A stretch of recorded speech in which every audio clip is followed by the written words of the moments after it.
concluyó de una forma contundente que el planeta sí se está calentando, que el clima sí está cambiando y que la principal causa es las actividades del ser humano, ¿ya?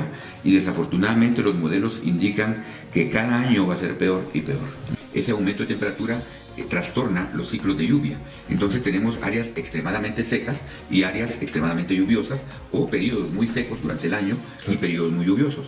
Los periodos muy secos nos están trayendo más incendios forestales, no solo aquí en Guatemala, en todas partes del mundo, y los periodos muy lluviosos nos traen inundaciones, deslaves, y todo esto obviamente tiene un impacto muy fuerte en economía, en vidas humanas, perceptibles, pero son muy importantes. Por ejemplo, el aumento de este gas CO2 en la atmósfera hace que se aumente la cantidad de ácido en el océano, porque este gas se disuelve y forma ácido carbónico.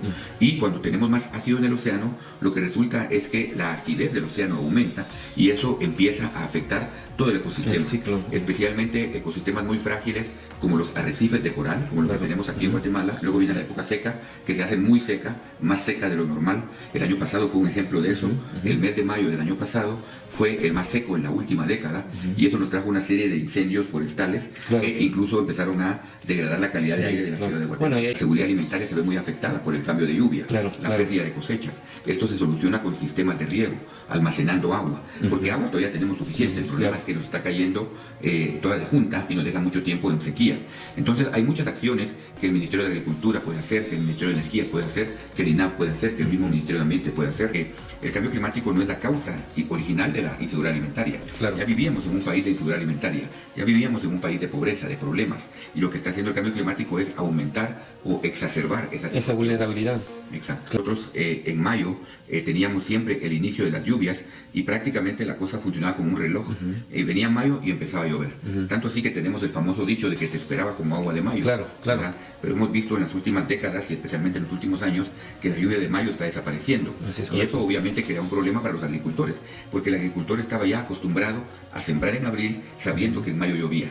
Entonces ahora tenemos agricultores sembrando en abril, en mayo no llueve y pierden sus cosechas. Sí, la vulnerabilidad proviene de varios factores y en efecto Guatemala y los países centroamericanos estamos catalogados como de alta vulnerabilidad. Es difícil, dependiendo a quién se le pregunte, sacar ese ranking de quién es el más vulnerable, pero sí es un hecho que nosotros somos altamente vulnerables. La absorción de carbono y esa capacidad la puede entonces negociar en un mercado internacional donde ya se puede agarrar ese carbono capturado en Guatemala y venderlo a otro país, un país usualmente desarrollado, que esté interesado en promover o en comprar esa reducción de emisiones. Y cómo vivimos también hacen la diferencia. Y cómo vivimos depende mucho, como ya lo indicaba, de la pobreza. Al final de cuentas, más de la mitad de la población vive por debajo del nivel de pobreza. Eso quiere decir que la gente de Guatemala, la mitad de los guatemaltecos por lo menos, están ya sufriendo para tratar de sobrevivir en un mundo normal. Y por lo tanto va a ser mucho más difícil para ellos enfrentar estas situaciones de un mundo con un cambio climático.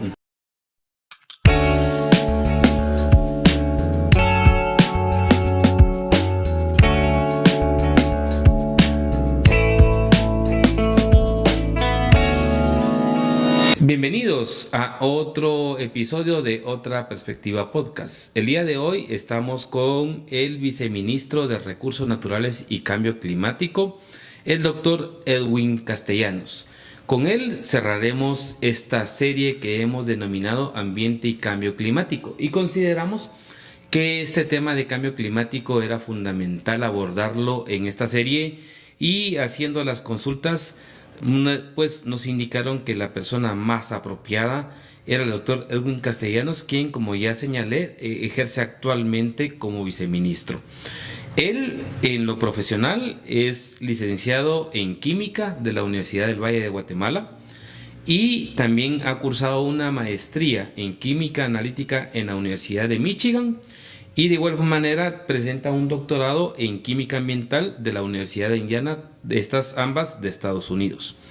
Ha ocupado diversos roles en la parte académica como decano del Instituto de Investigaciones, y en cuanto a las actividades que están relacionadas al ámbito de cambio climático, ha sido parte o representante de Guatemala en la COP29, en que fue celebrada en los Emiratos Árabes Unidos.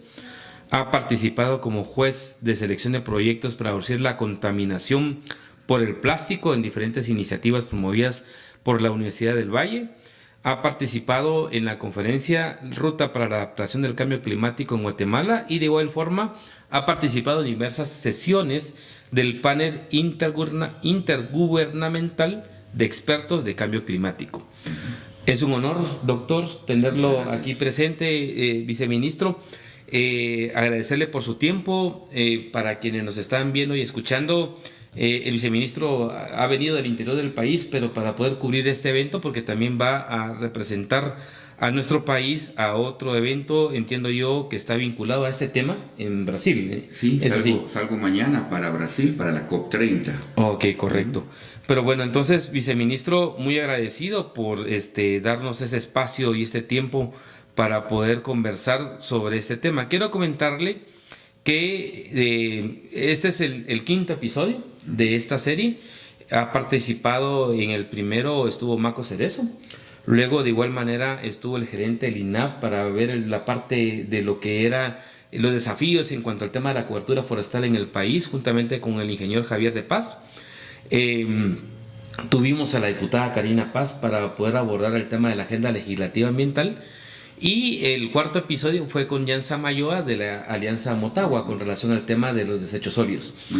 Los cuatro, obviamente, siempre marcaron que hay un componente a considerar, que es el tema del cambio climático, que está marcando desafíos que tenemos como país y como sociedad para poder abordar esta situación del medio ambiente y de una u otra manera también encontrar alternativas que nos permitan adaptarnos a esos cambios que el planeta ha estado viviendo en los últimos tiempos. Entonces, en esta dinámica, yo quisiera preguntarle para iniciar ya un poco, doctor, en esta situación, ¿qué es el cambio climático? Para que nos están escuchando un poco entender qué es el cambio climático y cuáles son como las características que tiene en este momento el cambio climático. Cómo no, con mucho gusto. Buenas tardes, un gusto estar por acá. El cambio climático realmente se origina de la emisión de gases llamados de efecto invernadero. Estos gases existen naturalmente en el planeta y estos gases de hecho son beneficiosos porque hacen que la temperatura del planeta sea más alta de lo que sería sin la presencia de estos gases.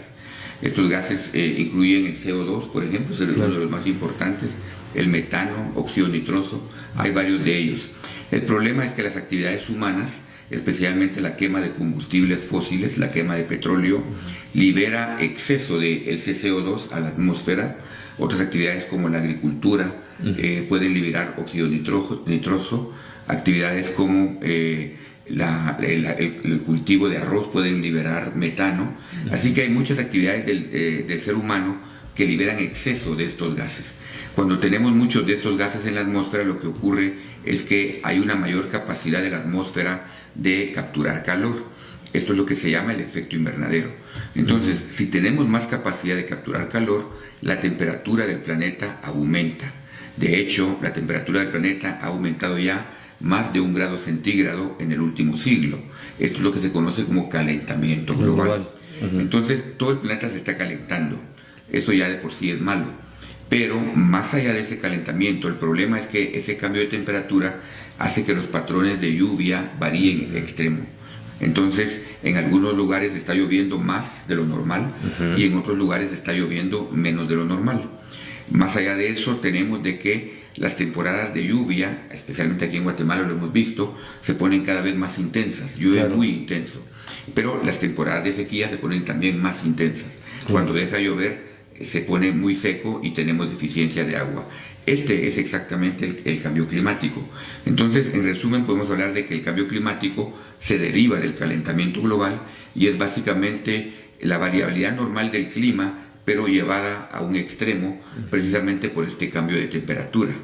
Y terminaría diciendo que el aumento de temperatura de 1 grado en un siglo es un aumento demasiado rápido, porque esa es una pregunta que normalmente se hace a la audiencia.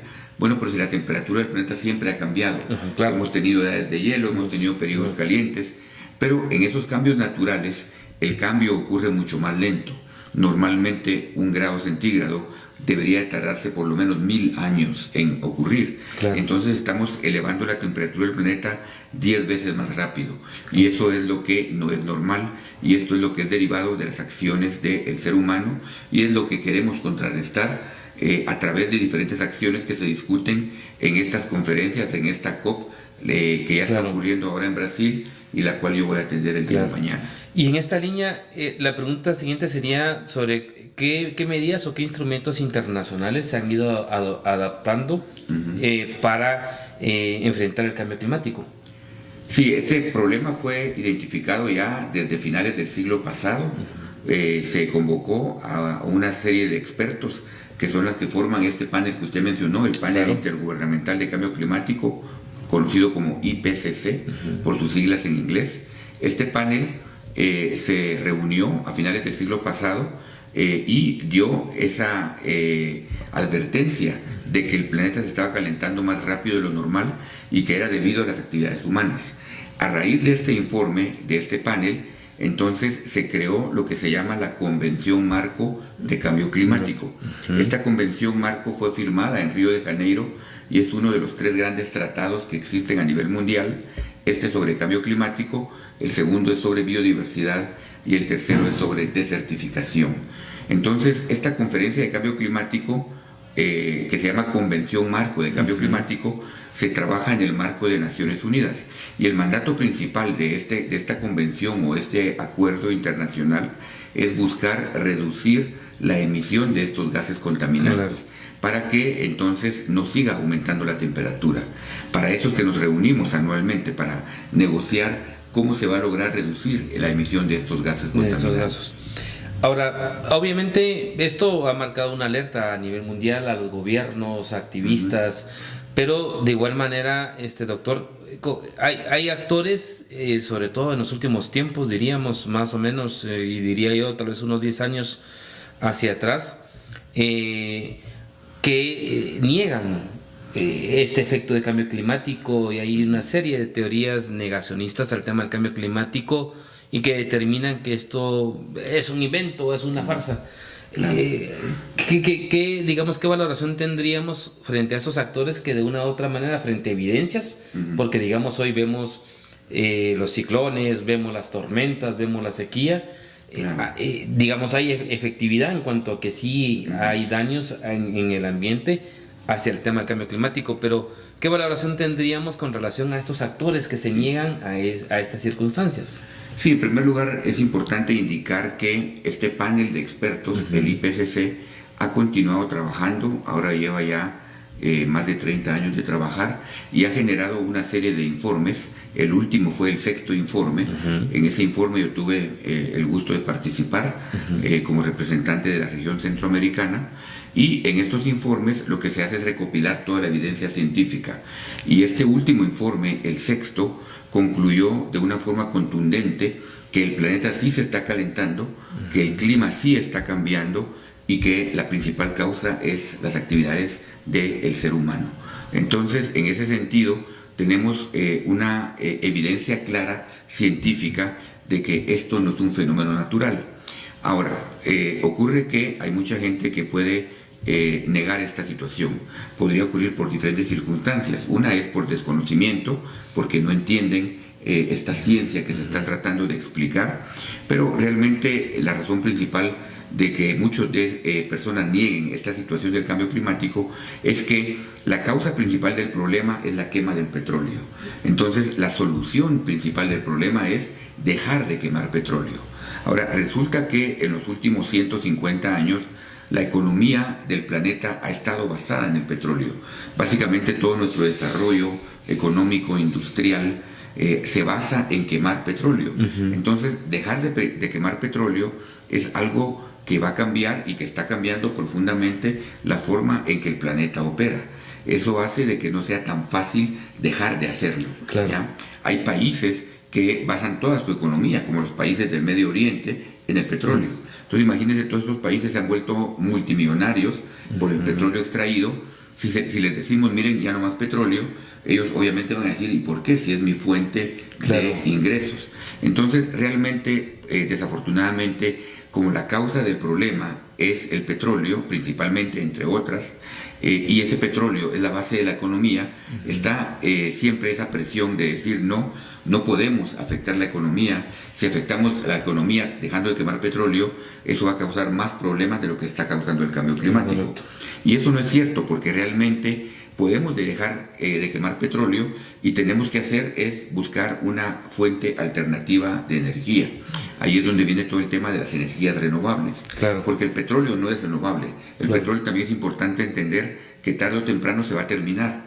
O sea que tarde o temprano, lo querramos o no, tendremos que dejar de usar petróleo. Pero es mejor hacerlo temprano, porque ahora sabemos de que esa quema del petróleo contamina la atmósfera. Claro. Y siempre viéndolo todavía el contexto internacional, antes de entrar a la lógica y a la realidad guatemalteca, ¿qué problemática específica dentro del cambio climático a 2025 debería ser como los elementos o lo que genera preocupación a nivel internacional? Sí, bueno, como ya lo estamos viendo y lo hemos ya comentado acá, por un lado tenemos el aumento de temperatura. Eso obviamente va a traer efectos, por ejemplo, de olas de calor, ¿no? Y en Europa esto ha sido tremendo. Por ejemplo, yo tuve la oportunidad de estar en Ginebra en otra negociación en el verano de este año, y increíblemente, nunca lo pensé, en Suiza, uno se imagina Suiza con hielo, con montañas. Fui a pasar el calor que nunca había sentido en ningún lugar. Era un calor insoportable, y Suiza, como normalmente no tiene tanto calor, no tiene aires acondicionados. Entonces, incluso la población no puede ya estar en el interior de sus casas, porque es demasiado caliente. Y especialmente la población más vulnerable, que son los ancianos, muchas veces terminan muriendo por esas olas de calor. Es un efecto muy directo del aumento de la temperatura. Pero el otro problema que vemos es que, como ya lo había dicho, ese aumento de temperatura trastorna los ciclos de lluvia. Entonces tenemos áreas extremadamente secas y áreas extremadamente lluviosas, o periodos muy secos durante el año y periodos muy lluviosos. Los periodos muy secos nos están trayendo más incendios forestales, no solo aquí en Guatemala, en todas partes del mundo, y los periodos muy lluviosos nos traen inundaciones, deslaves, y todo esto obviamente tiene un impacto muy fuerte en economía, en vidas humanas. Pero más allá de estos impactos de la temperatura y la lluvia, tenemos otros impactos que son menos perceptibles, pero son muy importantes. Por ejemplo, el aumento de este gas CO2 en la atmósfera hace que se aumente la cantidad de ácido en el océano, porque este gas se disuelve y forma ácido carbónico. Y cuando tenemos más ácido en el océano, lo que resulta es que la acidez del océano aumenta, y eso empieza a afectar todo el ecosistema, especialmente ecosistemas muy frágiles como los arrecifes de coral, como los que tenemos aquí en Guatemala, frente a Belice, en las costas atlánticas de Guatemala y de Honduras.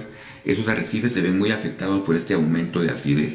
O sea que el trastornar la temperatura del planeta realmente tiene efectos en otras partes que muchas veces ni nos imaginamos, y eso realmente está afectando fuertemente la economía del planeta, está afectando fuertemente la salud de nosotros los humanos y en general todo el ecosistema. Claro.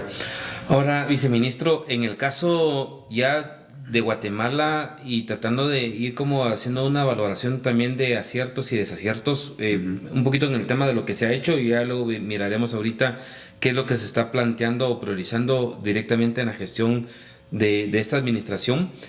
Guatemala desarrolló en 2009 una política pública con relación al tema del cambio climático, y en el 2013 se emitió un decreto específico en el tema del cambio climático, en donde establece un consejo, establece una serie de acciones o prioridades de planes estratégicos institucionales, establece el tema del mercado de carbono, entre otros aspectos.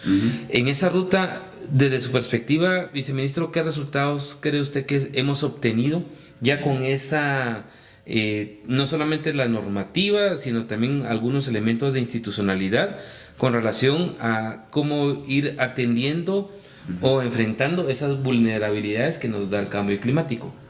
Sí, en efecto, desde el año 2013 tenemos esta ley marco de cambio climático en el país, y realmente la implementación de la misma ha sido muy variada. Este consejo que usted menciona sí ha estado funcionando, y la ley manda que la máxima autoridad del consejo es el presidente de la República. O sea que es el presidente el que preside el consejo. Esto se pensó en su momento, imagino yo, para darle un mayor nivel, una mayor autoridad al Consejo. Claro. Y lo que ha terminado ocurriendo es que el Consejo ha tenido, dependiendo del presidente de turno, más o menor impacto en la vida nacional. Algunos presidentes le han puesto más interés, otros le han puesto menos interés. Entonces hemos tenido periodos de mucho avance y periodos de poco avance con respecto a las acciones del cambio climático. Claro. Actualmente el gobierno actual, el presidente de la República, ha puesto mucho interés y lo que ha ocurrido es que muchas de las cosas que no habían avanzado lo suficiente en los últimos 10 años, ahora ya están avanzando. Puedo mencionar una en especial, que es el Fondo Nacional de Cambio Climático. Este es un fondo que manda la ley y que pasó más de 10 años sin que se activara. Finalmente, el año pasado empezamos a hacer todas las gestiones administrativas para que el fondo ya funcione y desafortunadamente los procesos del gobierno son muchas veces más lentos de lo que uno quisiera. Claro. Nos pasamos todo este año con el proceso administrativo, pero estamos ya listos para que el año entrante se tenga disponibilidad de fondos nacionales, para empezar a patrocinar, empezar a apoyar proyectos que ayuden a comunidades, que ayuden a instituciones a hacer acciones de adaptación al cambio climático. Entonces, finalmente este Fondo Nacional de Cambio Climático el año entrante entrará en vigencia y eso dará pues alguna oportunidad adicional para hacer estas acciones de adaptación. Y en esa dinámica del avance de este Consejo Nacional y esta medida, ¿qué áreas son las que tendrán prioridad o digamos tienen como un nivel de prioridad, de inversión o de apoyo para ir atendiendo el tema de la vulnerabilidad al cambio climático? Sí, al final de cuentas, el cambio climático lo que nos trae es un problema de agua. Exceso de agua cuando llueve. Claro. Cuando llueve tanto que nos inundamos, hay deslaves. Esta época lluviosa lo vimos, ¿no? Claro. Deslaves y bloqueos en las carreteras por exceso de lluvia. Luego viene la sequía, luego viene la época seca, que se hace muy seca, más seca de lo normal. El año pasado fue un ejemplo de eso. El mes de mayo del año pasado fue el más seco en la última década y eso nos trajo una serie de incendios forestales que incluso empezaron a degradar la calidad de aire de la ciudad de Guatemala. Bueno, y ahí están las escenas del volcán de agua. Exactamente. Entre otras zonas del país, ¿verdad? Muy interesante porque el cono del volcán de agua se incendió y eso creó una serie de material vegetal muerto por el incendio. Luego vinieron las lluvias excesivas en junio y eso hizo que todo el material bajara. Eso bloqueó el drenaje de la carretera hacia el Pacífico y esa fue la causa del boquete que tuvo esa carretera inhabilitada por meses. Entonces ahí vemos un impacto muy directo en la economía nacional porque se bloqueó una de las principales arterias de tráfico del comercio, también de la recreación de los capitalinos aquí en la costa, debido a esa sequía que causó un incendio y luego el exceso de lluvia. Entonces, impactos los estamos viendo ya y desafortunadamente los modelos indican que cada año va a ser peor y peor. Bueno, pero mencionó el tema del agua. ¿Algún otro, por ejemplo, en la parte forestal que era un poco también que planteaba, por ejemplo, el gerente del INAV, en cuanto al tema de la necesidad en algunos aspectos de proyectos más amplios de restauración forestal? Inclusive hay una iniciativa en el Congreso, o el tema de las cuencas hidrográficas, ¿verdad? Que también era otro punto como prioritario, no digamos el tema de la biosfera maya, en donde también se marcaba el proceso de una reducción del 30%. ¿Hay, digamos, en esta línea también esa atención de este fondo o tiene otras prioridades? Sí, definitivamente trabajar con los bosques es una de las metas más importantes en términos de trabajar el cambio climático, porque el bosque nos trae múltiples beneficios. Por un lado, cuando el bosque crece, cuando se reforesta, los árboles que están creciendo absorben exceso de CO2. Entonces, la reforestación es una de las mejores formas de contrarrestar la causa del problema. Pero por otro lado, cuando tenemos bosque, ese bosque ayuda a regular el ciclo hídrico, ayuda a que los suelos no se erosionen, sino que absorban esa agua de lluvia. Entonces, reforestar, por ejemplo, las cabeceras de cuenca ayudan a que haya mayor disponibilidad de agua, ayuda también a que haya menos deslaves, menos erosión, reduce el riesgo de un derrumbe. Entonces vemos muchas sinergias entre tener mayor cobertura forestal y estar mejor adaptados a estos extremos de lluvia. Así que definitivamente el tema forestal es un tema prioritario en esta línea. Y en esa ruta, siempre siguiendo esta dinámica de este decreto del 7/2013, viceministro, establece una lógica de planes institucionales estratégicos. Exacto. Hace la referencia ahora al tema de la salud, que ya un poquito usted lo mencionaba, la lógica también de las zonas costeras, el tema de la producción agrícola y el tema de infraestructura. En concreto, viceministro, ¿existen esos planes? ¿Cómo está ese avance? Porque cuando Sí, uno ve el decreto dice, bueno, sí hay una idea, una ruta, sí, pero la lógica sí. es, como usted dice, hay unos gobiernos más o menos que le han puesto atención y la lógica es, existen esos planes, se Sí. están operando esos planes para que efectivamente estemos como, eh, digamos, que no nos agarren sorpresa Exacto, esos sí. fenómenos que se vienen hacia futuro. Sí, en efecto, sí se ha desarrollado lo que se llama el Plan Nacional de Acción de Cambio Climático. Y este Plan Nacional, justo en este momento estamos actualizándolo en su tercera versión.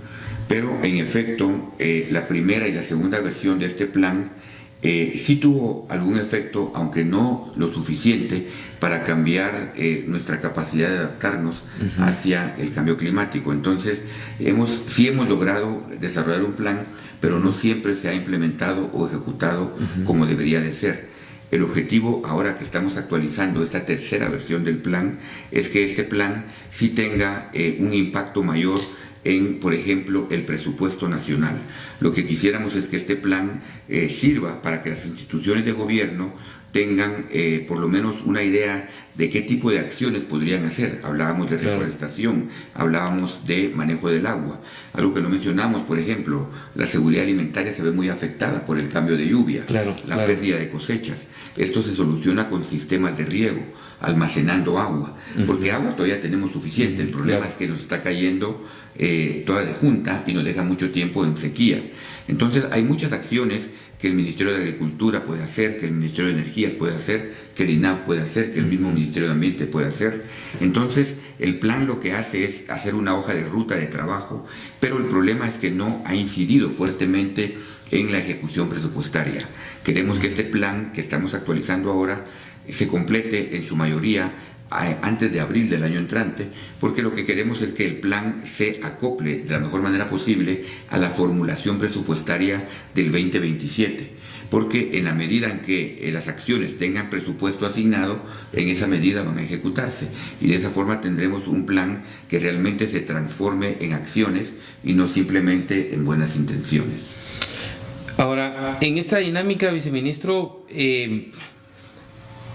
este decreto también establece un concepto de servicios ambientales y el mercado de carbono, Exacto. porque de igual manera entiendo yo que a nivel internacional hay una posibilidad también de adquirir recursos en función a la lógica de los bosques y eso obviamente capta el proceso que usted ya señalaba anteriormente. Digamos, ¿cómo está el desarrollo de esos componentes en el caso de nuestro país actualmente? Sí, de hecho, yo cuando estudié Estos elementos, bueno, del tema del carbono, sí.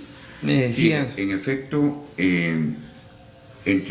dentro de las acciones que se han tomado en estas conferencias mundiales de cambio climático, la llamadas COP, que ahora tenemos la 30 ocurriendo en Brasil, uno de los mecanismos que se ha diseñado para tratar de contrarrestar el problema es el de lograr hacer mercados en donde se pueda negociar estas emisiones de gases contaminantes. Entonces, puede ocurrir que un país esté interesado en reducir sus emisiones, pero que no tenga la capacidad de hacerlo, pero otro país como Guatemala, por ejemplo, pueda hacerlo a través de sembrar bosque. Estos árboles crecen, absorben el CO2 y eso está mejorando la calidad de la atmósfera.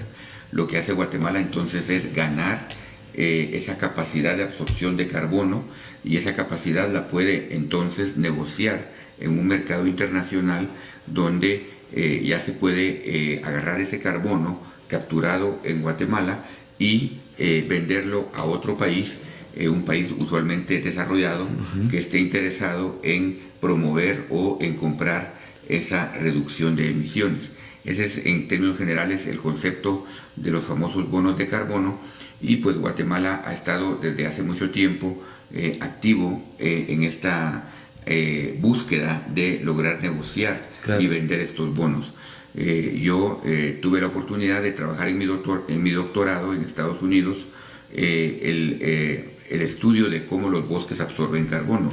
En ese entonces me estaba preparando precisamente, yo sin saberlo, para poder trabajar aquí en Guatemala a mi regreso en toda esta parte técnica de cómo estimar cuánto carbono hay en un bosque, cómo estimar cuánto carbono está absorbiendo el bosque al crecer. De esa cuenta, entonces, realmente llevamos en Guatemala 25 años de estar tratando de negociar estos bonos, y ha habido un éxito parcial, especialmente en el sector forestal. La situación se complica porque no es tan directo o no es tan fácil medir cuánto carbono se removió en un bosque. Pero finalmente en este año precisamente estamos ya a punto de lograr la negociación de todo el carbono que el país absorbió en el año 2020. Se hizo un contrato con el Banco Mundial, y el Banco Mundial accedió a comprar ese carbono y a pagarle al país esa reducción de carbono. Ese pago que se le hace al país a través del gobierno luego se distribuye a todos los dueños de territorios donde hubo ese proceso de absorción, y ellos van a poder recibir parte de estos beneficios. Pero el financiamiento de este tipo de mercado de carbono solamente es a través de estos organismos, digamos, bilaterales a nivel financiero, o es también de empresas a nivel internacional, o de gobiernos. De hecho, el Banco Mundial en este caso funciona como intermediario. Realmente lo que hace es recibir fondos de países desarrollados, usualmente europeos, y son con esos fondos que se compran estos bonos. Sí, pues. Pero en efecto también ocurre que hay empresas que están interesadas en hacer eso. Entonces lo ve uno, por ejemplo, con las aerolíneas. Cuando compra uno ahora un boleto, resulta que a veces le aparece ahí la opción, bueno, usted quiere compensar las emisiones de carbono de este vuelo, haga clic acá, usted paga un extra, y ese extra, esperemos, si todo está correcto, va eventualmente a algún proyecto que está sembrando bosque o haciendo algo para mejorar esa absorción de gases contaminantes y contrarrestar el problema. Ahora, ya en la gestión actual en la que usted acompaña, viceministro, y que está al frente de la ministra Patricia Orantes, digamos, ¿cuáles son como las prioridades que han ido marcando en el tema de cambio climático en el marco de esta transición? Porque al final de cuentas es una etapa transitoria en la conducción del Ministerio de Ambiente. Sí, pues por un lado, como ya le decía, nos hemos enfocado en asegurarnos que este fondo que está estipulado en la ley y que no se había podido implementar empieza a funcionar. Entonces hemos dedicado bastante esfuerzo este año en completar todo el proceso administrativo para que el fondo funcione y el año entrante podamos ya empezar a financiar proyectos en pro del cambio climático. Pero más allá de este fondo, también trabajamos mucho con cooperantes internacionales. A nivel internacional hay mucho financiamiento para proyectos de cambio climático. Eso es parte de lo que se va a negociar a estas COP. Estas COP se negocia básicamente que los países desarrollados, que son los que más contribuyen al problema de contaminación, ayuden con aportes financieros a los países en desarrollo, que son los que menos hemos contribuido al problema, pero somos los que más estamos sintiendo el impacto. De esa cuenta hay fondos internacionales, el Fondo Verde del Clima, el Fondo de Adaptación, que son fondos a los cuales el país puede acceder, puede armar proyectos y solicitar este financiamiento para ayudarnos a enfrentar estos retos. Algunos han señalado que Guatemala a nivel mundial es como uno de los el quinto país con mayor nivel de vulnerabilidad al cambio climático. ¿Es eso cierto, viceministro? ¿O estamos más abajo o más cercanos a esos efectos del cambio climático como país en la región? Sí, la vulnerabilidad proviene de varios factores y en efecto Guatemala y los países centroamericanos estamos catalogados como de alta vulnerabilidad. Es difícil, dependiendo a quién se le pregunte, sacar ese ranking de quién es el más vulnerable, pero sí es un hecho que nosotros somos altamente vulnerables. Y esa vulnerabilidad proviene de varios factores. En primer lugar, proviene de que estamos en un área que es climáticamente muy activa. Entonces acá el clima normal de por sí ya es extremo. es un área de huracanes, es un área de tormentas tropicales. Entonces, de por sí tenemos ya un clima extremo, y ahora el cambio climático, que lo que hace es hacer el clima más extremo, pues lo que tenemos son más tormentas, tenemos más huracanes más intensos, y eso hace que obviamente tengamos mayor impacto. Pero más allá de este aumento en las situaciones climáticas, también tenemos una situación en el caso de Guatemala, por ejemplo, de que tenemos mucho de lo que se llama exposición, estamos muy expuestos, porque por ejemplo hay mucha gente que vive en áreas de riesgo, en buena parte por la pobreza, que de eso vamos a hablar en un momento. Mucha gente vive muy cercano a una ladera de un río, a una ladera de una montaña, entonces tiene más susceptibilidad a que pues, esa montaña se venga, a que el río se deslave. Entonces, dónde vivimos y cómo vivimos también hacen la diferencia. Y cómo vivimos depende mucho, como ya lo indicaba, de la pobreza. Al final de cuentas, el mayor factor que determina que seamos un país muy vulnerable es el alto nivel de pobreza y de desigualdad que encontramos en este país. Sabemos que más de la mitad de la población vive por debajo del nivel de pobreza. Eso quiere decir que la gente de Guatemala, la mitad de los guatemaltecos por lo menos, están ya sufriendo para tratar de sobrevivir en un mundo normal. Y por lo tanto va a ser mucho más difícil para ellos enfrentar estas situaciones de un mundo con un cambio climático. De esa cuenta, entonces, lo que tenemos es que para atacar la vulnerabilidad que presenta el país, también tenemos que atacar esa pobreza y esa desigualdad. Claro. Y en esa dinámica, el efecto con el tema de la desnutrición y el tema de la inseguridad alimentaria, ¿qué elementos hay? Porque no solo eso ya digamos, trasciende las competencias del Ministerio de Ambiente y ya implica una coordinación interinstitucional. ¿Qué elementos están desarrollándose o trabajándose en ese componente, viceministro? Sí, de hecho, se trabaja muy de cerca con el Ministerio de Agricultura para promover prácticas agrícolas que ayuden a los agricultores, especialmente los pequeños, a adaptarse a esta lluvia cambiante. La lluvia realmente es uno de los mejores ejemplos del cambio climático.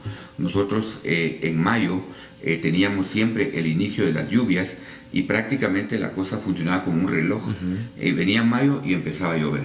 Tanto así que tenemos el famoso dicho de que te esperaba como agua de mayo. Claro, claro. ¿Verdad? Pero hemos visto en las últimas décadas y especialmente en los últimos años que la lluvia de mayo está desapareciendo.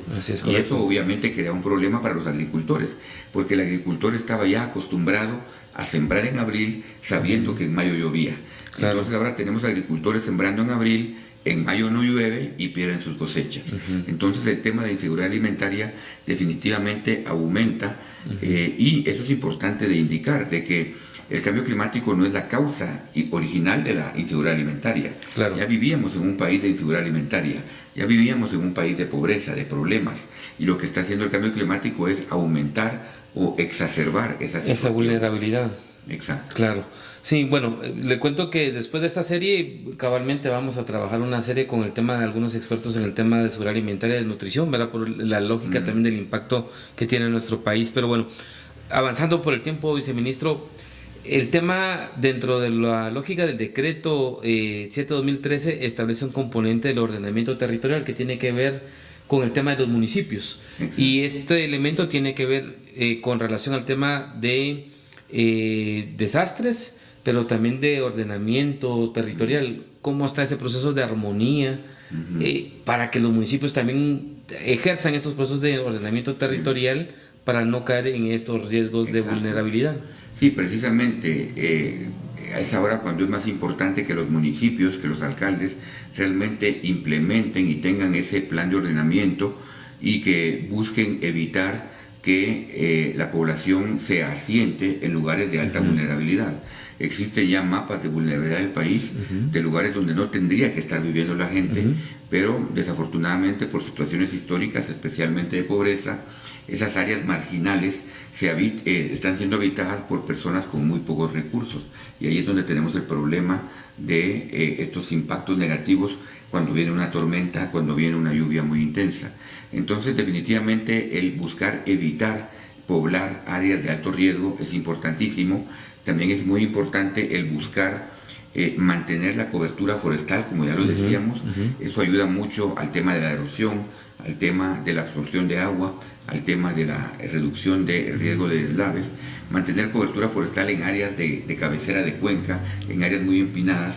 Eso es importantísimo y eso se logra con un ordenamiento territorial. Entonces definitivamente tenemos que asegurarnos que los crecimientos urbanos no invadan estas áreas de alto riesgo, no degraden los bosques donde tendría que haber bosque, para ayudar a enfrentar mejor la situación. Y ese elemento de competencias, porque el tema del Código Municipal y la parte también de las facultades que le corresponden a los ministerios, ¿cree que sea necesario que tengamos que tener una ley de ordenamiento territorial para que efectivamente las municipalidades sí, digamos, se adapten y puedan cumplir este proceso de tener una mejor planeación en su territorio? Pues el tema de ordenamiento realmente ya está reglamentado y entonces los municipios tendrían que tener su plan. CGPLAN acompaña mucho a las municipalidades para ayudarlos a planificar su territorio. Ocurre que hay muchas municipalidades que no han completado ese proceso, posiblemente por falta de acompañamiento técnico, y también ocurre que hay muchas municipalidades que completan el proceso, tienen su plan, pero luego no lo implementan. Entonces, como ocurre con otras situaciones legales del país, tenemos por lo menos una infraestructura legal mínima para avanzar, pero muchas veces esa ley no se sigue, esa ordenanza no se sigue, y ahí es donde surgen los problemas. Y ya para ir finalizando, viceministro, en tema de las prácticas o lo que se está haciendo, ¿qué es lo que se está haciendo bien en este momento en el tema de cambio climático y cuáles serían los desafíos que vamos a tener para los próximos 25 años? Sí. Algo que hacemos muy bien aquí en Guatemala es ir alejándonos del uso de petróleo para generar energía. Tenemos muchas fuentes de energía renovable, hidroeléctrica, se ha utilizado mucho, pero más recientemente ha habido un crecimiento de energía solar. Justo hoy vengo del área de Oriente, del Progreso. Allí se está aumentando mucho la capacidad de energía solar porque es un área donde hay mucho sol, hay que aprovecharlo. Energía de viento también se está aprovechando. Entonces Guatemala ya genera más de la mitad de su energía, alrededor de un 60% de fuentes renovables. El plan es subir hasta un 80% y depender en lo mínimo del combustible fósil, del petróleo. Eso también habría que hacerlo con los vehículos. Desafortunadamente ahí vamos mal, porque tenemos demasiados vehículos, tenemos poco transporte público, colectivo que sea limpio. Hasta ahora estamos empezando a ver algunos buses eléctricos en la ciudad. Eso tendría que hacerse de forma masiva. Idealmente también tener transporte como el metro. Masivo, ¿verdad? Para que haya menos vehículos. Entre menos vehículos tengamos, hay menos quema de petróleo y eso ayuda a no contaminar la atmósfera.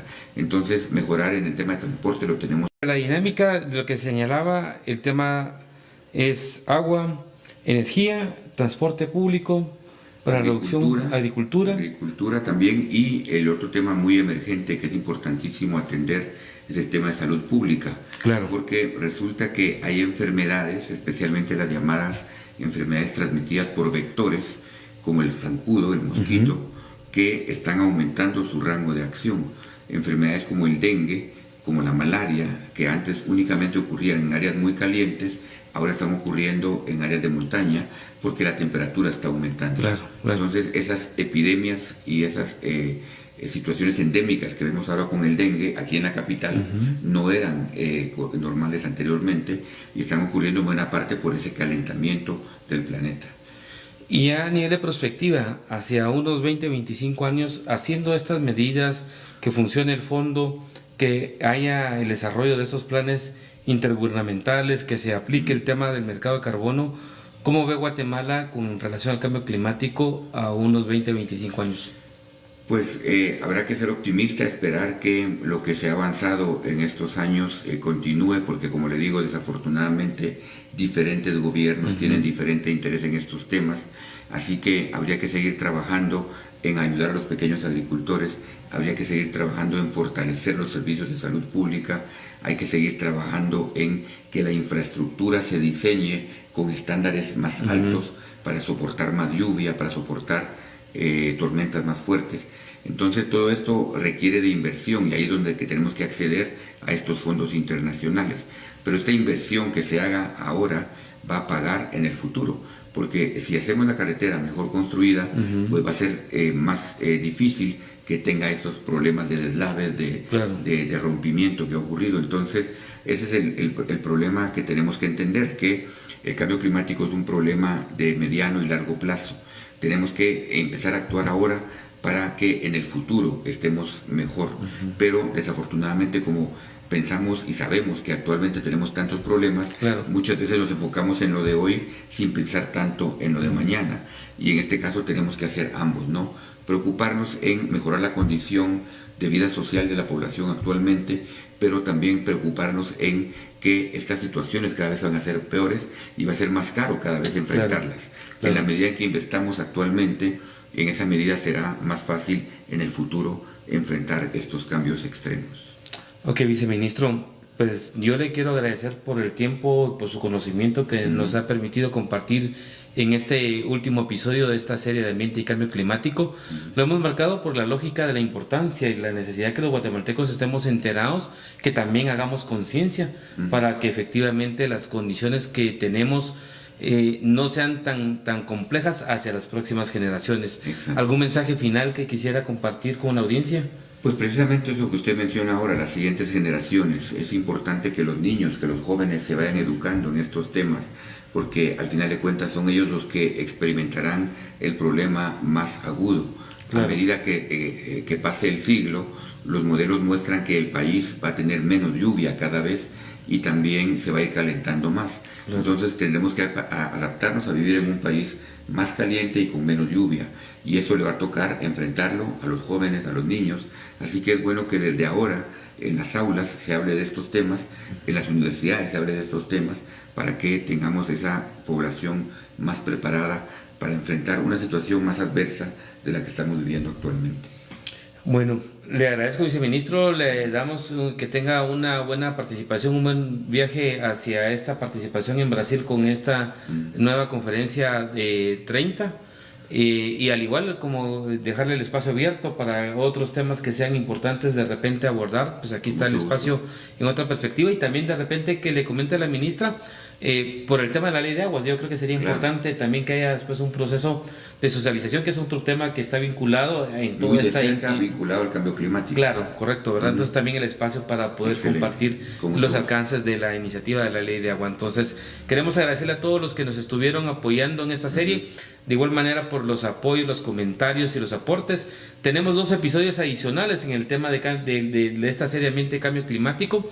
Estén atentos a los próximos episodios que estaremos publicando en nuestro canal de YouTube. Así que estamos en los próximos episodios de Otra Perspectiva Podcast. La Cumbre de las Naciones Unidas sobre el Cambio Climático finalizó este fin de semana en Brasil con acuerdos sobre adaptación y financiación. Sin embargo, el documento final evitó mencionar explícitamente la eliminación de los combustibles fósiles, la principal causa del calentamiento global. Una omisión que generó amplias críticas, sobre todo de países latinoamericanos y europeos. Rodrigo, precisamente, ese ha sido un cuestionamiento durante el fin de semana en medios de comunicación, entre analistas, etcétera. ¿Por qué ha sido imposible o muy difícil llegar a una hoja de ruta vinculante para la eliminación de los combustibles fósiles? La verdad es que es muy simple la respuesta, Andrés. Hay países que participan de este espacio, que envían a altos representantes a estas reuniones. Sin embargo, al mismo tiempo, acuden a estos encuentros sin la más mínima voluntad de alcanzar acuerdos. Lamentablemente, y como indicaba antes, hoy día el mundo, de alguna manera, y pese a que la ciencia nos señala dramáticamente que avanzamos producto del incremento de las emisiones de gases de efecto invernadero, avanzamos a un modelo de efectos incalculables para la humanidad. Aún así, en la declaración final de Mutirao, que es el nombre que se le ha dado a la declaración final de la COP30, no se hace mención a los combustibles fósiles, no hay una hoja de ruta definida para poner fin a la deforestación de nuestros bosques, no hay una planificación de las inversiones que los países ricos, los países desarrollados, causantes de esta situación, pongan a disposición de los países en vías de desarrollo para avanzar en esta transición ecológica justa en igualdad de condiciones. Por lo tanto, es una demostración inequívoca de que el sistema multilateral hoy día está siendo utilizado únicamente para decir que hay interés en algún tema, pero no demostrarlo al final cuando hay que definir cosas concretas.